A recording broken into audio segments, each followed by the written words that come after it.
What up, my goats? My name's Tote, and welcome back to the channel.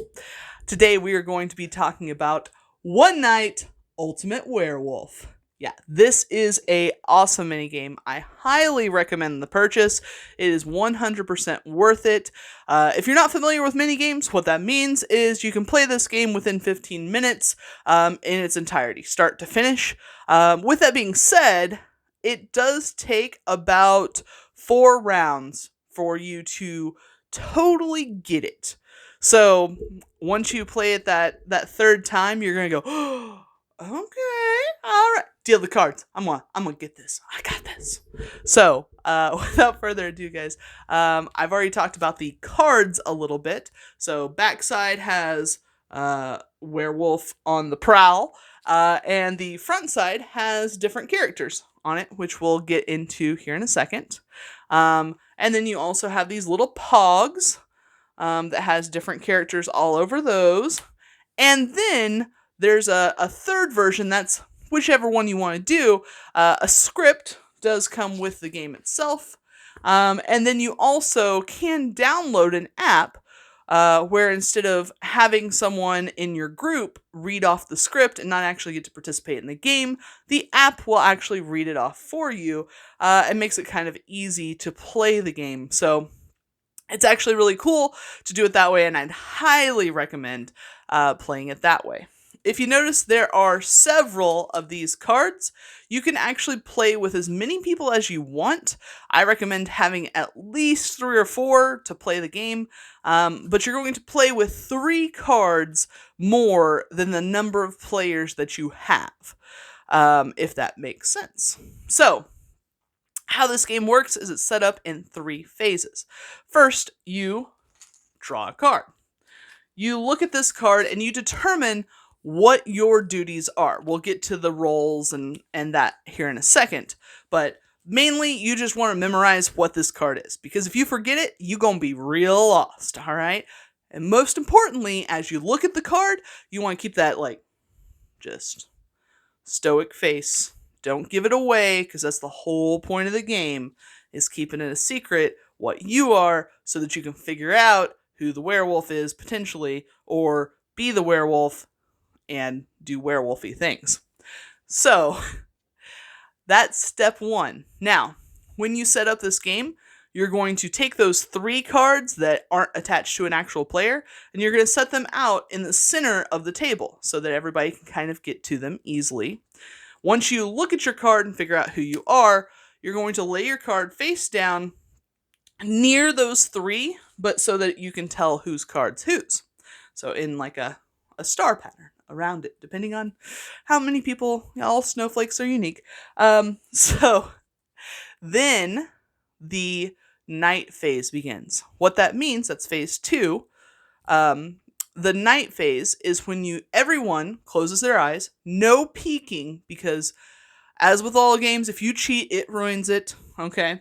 But everyone closes their eyes, and then either the narrator or the app itself will say, werewolves, open your eyes, and the werewolves will open their eyes. Now, there are 2 werewolf cards. You can play with just 1. So, if you're playing with just 1 werewolf card, then the 1 werewolf will open their eyes, and the narrator will say, look at one of the cards in the center. This refers to the 3 cards that aren't attached to any other players. Then the werewolf gets to close their eyes, so no one knows if they're a werewolf or not. The game is meant to keep that you're a werewolf a secret. Basically, it is the village team, which is everybody besides a werewolf for the most part, and the werewolf team. And the goal is that if you're a werewolf, to continue killing villagers and have the villagers not realize that you're a werewolf.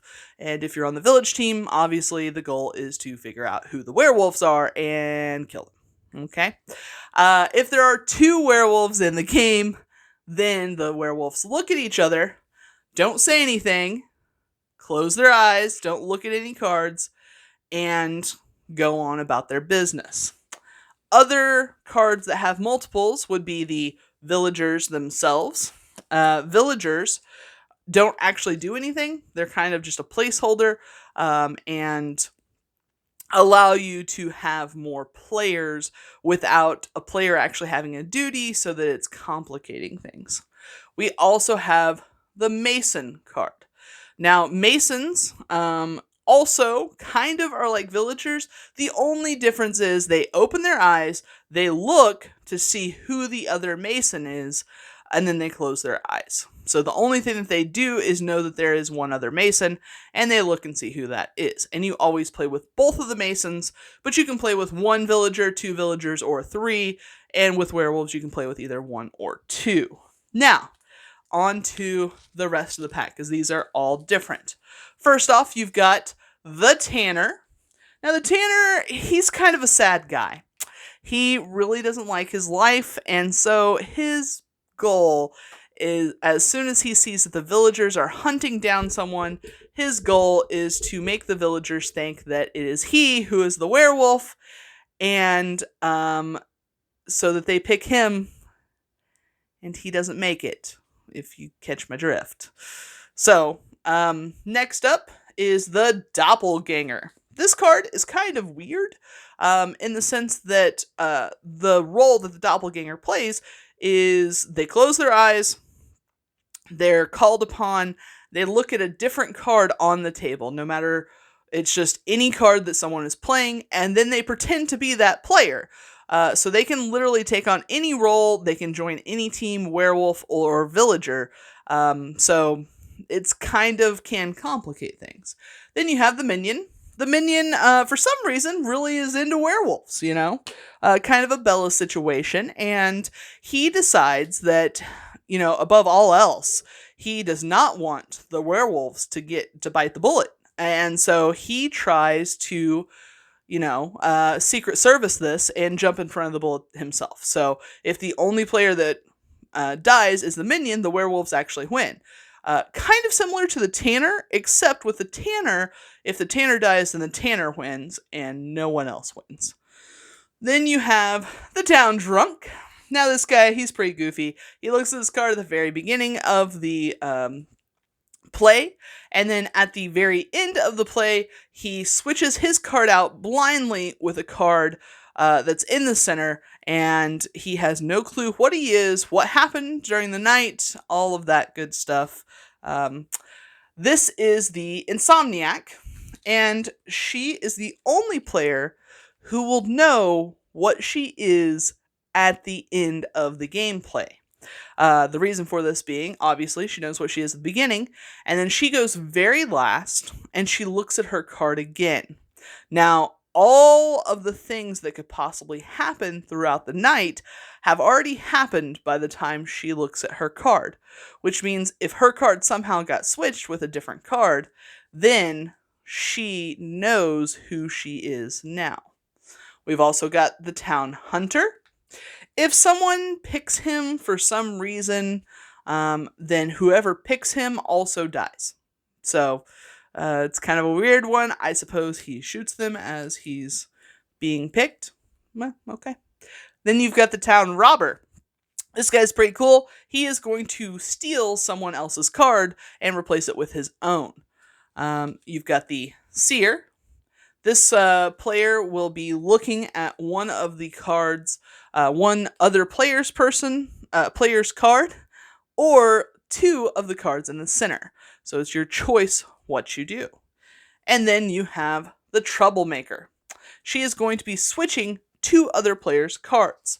So as you can see, as you play this game, cards get switched. People don't know who they are at the end of things. And the name of the game is lying about who you were if you were a werewolf, or even who you were if you weren't a werewolf, to lull the werewolves into a false sense of security so that they say who they are. For instance, say you were the Seer and you saw a werewolf. You might say that you were the Troublemaker and that you switch the werewolf card with somebody else's so that the werewolf will say, well, I was the werewolf. So now you're the werewolf because our cards got switched. And then the person who was the Seer and said that they were the Troublemaker says, oh, but I was actually the Seer and I didn't switch your cards, so you're still the werewolf. and then that person's kind of left holding the bag. You can see where this gets confusing, and now we're in stage 3. So stage 3 is where the timer goes to 5 minutes, and they give you time to debate over who you think the werewolves are. This goes back and forth quite a bit. Usually it starts off with someone saying, okay, who was this person? And then that person goes in and says, okay, I was that person, and this is how my night phase went. For instance, I was the seer, I looked at so-and-so's card, and they were good.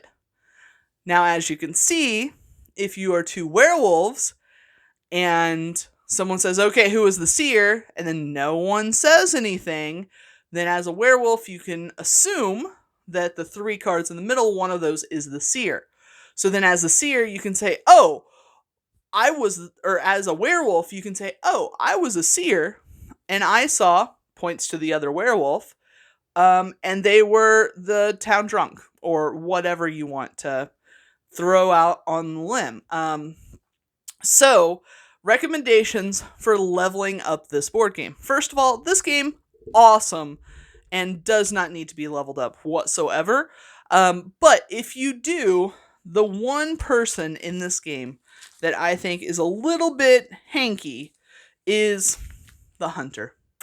A lot of times we actually play so that the hunter's entire goal is to find the werewolf himself without anyone else finding the werewolf. So a lot of times this leads to the hunter being very quiet about who he is, and everyone thinking he's a werewolf. So it ends up being kind of cool. I like playing him more that way than the way that the book says to. As far as ones that, if you're only playing with a few people and you're not using all the cards, I definitely have recommendations of who to play with.